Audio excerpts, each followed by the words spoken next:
आज इंशाल्लाह ऑफिस से गाड़ी भी मिल जाएगी और शाम को तायाबू की तरफ चलेंगे। बहुत दिन हो गए हम वहाँ पर गए हुए। बल्कि एक और प्लान है मेरे पास, डिनर पे ले जाएंगे हम। क्या हो गया आजाद?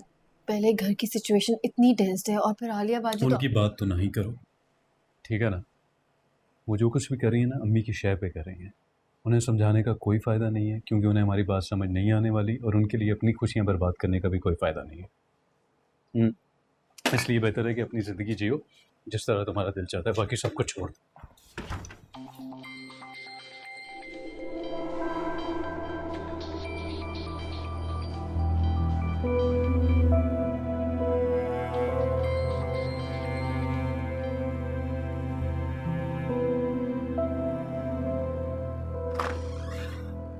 किसका फ़ोन था? कौन है ये? बॉस है मेरे, ये मुश्ताक साहब। बाहर गए हुए हैं, इसलिए व्हाट्सएप पे कॉल करें, मैंने कॉल बैक कर लिया। बहुत अच्छे हैं, बहुत ख्याल रखते हैं मेरा। अस्सलाम वालेकुम सर। सर सॉरी, मैं फ़ोन नहीं अटेंड कर सकता। जी जी बिल्कुल बिल्कुल, आज शाम तक इंशाल्लाह।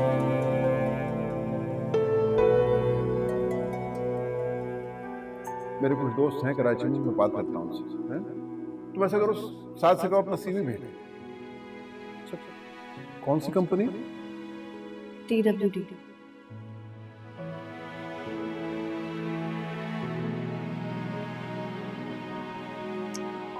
अम्मी बस भी करें, चले नाश्ता कर लें।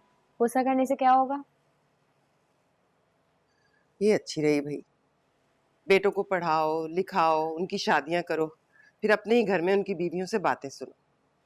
तो किसने कहा है कि बहुओं से बेटियों वाली उम्मीदें रखें?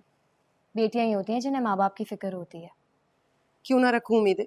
जब माँ की खिदमत करने का मौका आया तो बीवियों का पल्लू पकड़ के बैठ गए।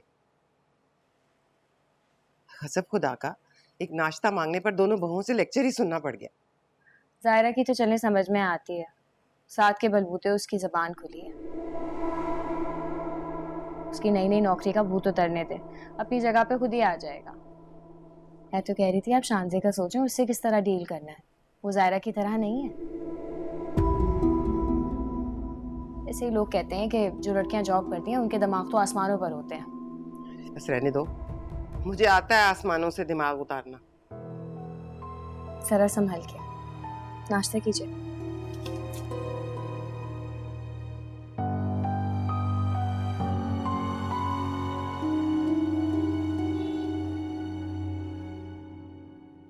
मुझे आइडिया ही नहीं था कि मेरा शौहर इस कदर बुज़दिल है। तुम्हारी माँ मुझे पराठों के खातिर इतनी सारी बातें सुनाती चली गई और तुम वहां खड़े सिर्फ बातें सुन रहे थे। मैंने तुमसे इसलिए शादी नहीं की कि मैं तुम्हारे घर वालों को पराठे बना बना कर खिलाऊं या फिर उनकी कड़वी बातें सुनूं। मेरी जॉब, मेरा करियर मेरे लिए बहुत इंपॉर्टेंट है और मैं किसी के लिए भी ये सैक्रिफाइस नहीं कर सकती।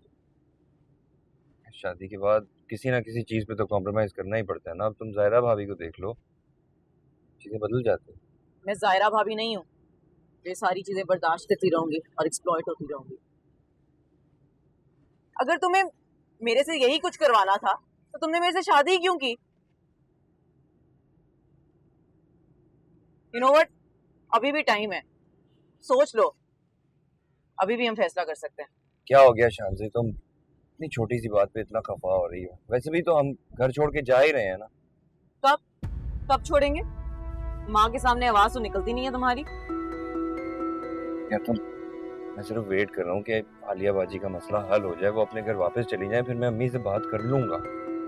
अपने घर तो वो जाने नहीं वाली, तुम्हारी अम्मी भी ये नहीं होने देंगी। बेहतर यही होगा कि तुम उन्हें खुद ही घर छोड़ा, नहीं तो फिर मैं अपने घर चली जाऊंगी, क्योंकि मेरे से तो ये सब बर्दाश्त नहीं होगा मजीद। पहले तुम्हारी अम्मी कम थी, जब तुम्हारी बहन ही मुसल्लत हो गई है मेरे सर पे। शानजी 2-4 दिन की बात है, जरा घर में मामला ठंडे होने दो। आलिया बाजी घर वापस चली जाए तो मैं अम्मी से बात कर लूंगा। Whatever.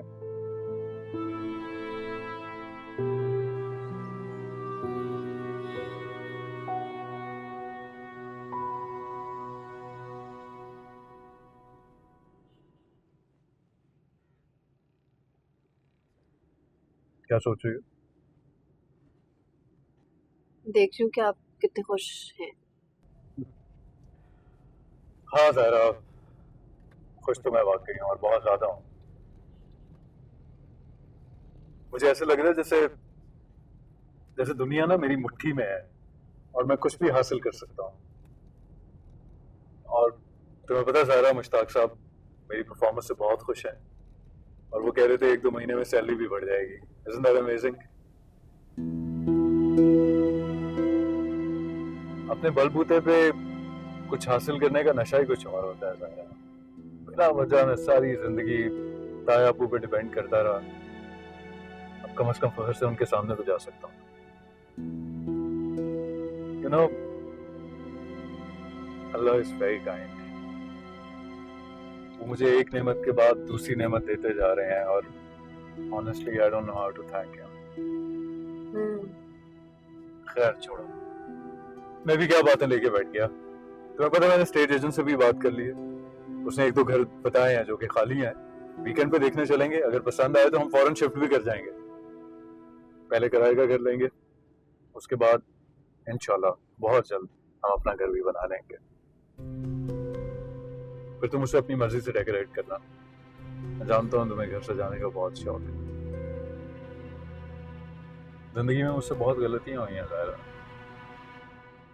एक वक्त तो ऐसा था कि लगता था कि अब कभी कुछ भी ठीक नहीं होगा, ऐसा ही रहेगा।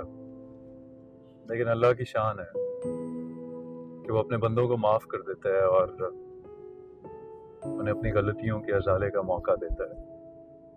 और मुझे लगता है कि अल्लाह ने मुझे भी ये मौका दिया है कि मैं अपनी गलतियां सुधार सकूं।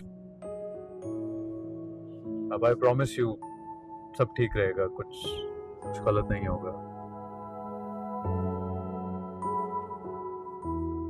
अच्छा लिसन, एक आइडिया है। ऐसा करते हैं कि इसे खाना लेते हैं, तायाबू की तरफ चलते हैं और सब मिलके बैठ के खाते हैं। व्हाट डू यू से? जी। परफेक्ट। और मैं एक और चीज़ का वादा तुमसे करता हूँ। एक बार घर का हो जाए, उसके बाद मैं उससे भी अच्छी ज्वेलरी तो मैं खुद खरीद के दूंगा। देखना तो। कोई बात नहीं साद, मुझे आपसे कुछ नहीं चाहिए और एक बीवी होने के नाते इतना फर्ज तो मेरा बनता है ना। समझने की कोशिश करें। आपका इस तरह अपना घर छोड़ के इधर आके बैठ जाना ठीक नहीं है। 5 दिन हो गए हैं आपको अपने घर वापस चले जाना चाहिए। इतने से दिनों में बोझ बन गई हूँ मैं तुम लोगों पर। मेरा यहाँ रहना अच्छा नहीं लग रहा ना? तुम्हारी बीवी ने पट्टियां पढ़ाई हैं। ओफो, उसका क्या ताल्लुक है इस बात से? आपका घर उजड़ जाए या बसे, उससे उसको क्या फ़र्क पड़ता है? ये तो मेरे और आपके सोचने वाली बात है ना कि कहीं खुदा ना खास्ता आपका घर बिखर ना जाए। ज़रा गौर से, ठंडे दिलो दिमाग से मेरी बात के बारे में सोचें। अब हो सकता है असद भाई ने आपको गुस्से में कुछ कह दिया हो, मगर आप घर ही छोड़ कर इधर आ गए। पीछे आपने घर खाली छोड़ दिया और आपको पता है खाली जगह पूरा हो जाती हैं आप। और बकौल आपकी सास तो पहले ही चाहती हैं कि असद भाई दूसरी शादी कर लें। अब आप यहाँ आ गई हैं, पीछे से उनके लिए तो सारा मैदान खुला छोड़ दिया आपने। अब सोचें वो असद भाई को कन्विंस कर लें दूसरी शादी करने पर, तो किसका नुकसान है? आपका ही है ना। इसलिए मैं आपसे कह रहा हूँ ज़रा अक्लमंदी से काम लें। अपने घर जाएं वापस, उधर जाके अपने हक के लिए लड़ें। लेकिन घर बचाने के लिए घर में रहना ज़रूरी है।